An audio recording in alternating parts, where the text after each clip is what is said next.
So I got a complaint the other day that we had an obscene amount of noise and the dryer is heating, but it's not spinning at all. So let's see what we got.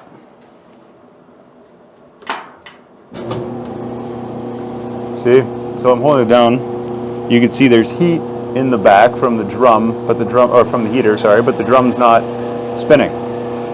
It's safe to assume that it's, but we'll find out shortly, but it's safe to assume that the dryer belt that's supposed to be attached on a loop isn't spinning the drum. So it's either fallen off or it's snapped.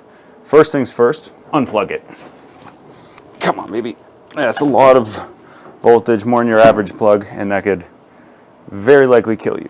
All right, let's take this apart and let's see what's going on. Let's see if it is the belt, as I suspect, or if it's something else totally entirely.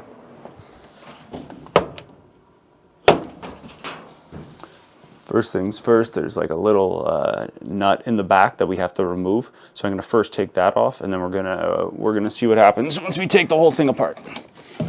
Get my crescent wrench.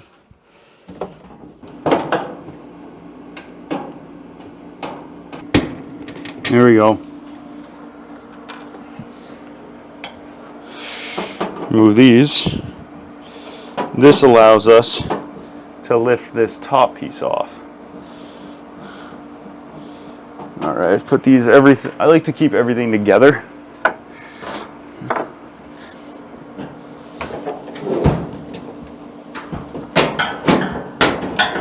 Slide it towards me, pop it up, just as I suspected.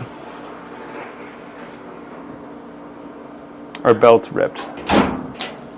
So this usually wraps around the drum of the dryer and allows it to turn, helps it turn. It's guided on a motor and it pulls the drum at a speed, and it turns while everything gets heated up and drains the water. Dries right up. So this is not good. So now that we've got these pieces off, I gotta pop this off. I gotta pop the end of this off. And then once I pop the end of everything off, I'll be replacing the belt. So part 2 of this, we'll be replacing the belt, how to put it on. I'm gonna really dive in and slow things down so everybody understands, but that's your initial troubleshooting part of why your dryer might not be spinning, but the heater and everything seems to be working fine. It's usually, as we suspected earlier, belt ripped or something happened with the belt, so it's not able to spin and dry or close. Part 2 will be up shortly. Stay tuned for that.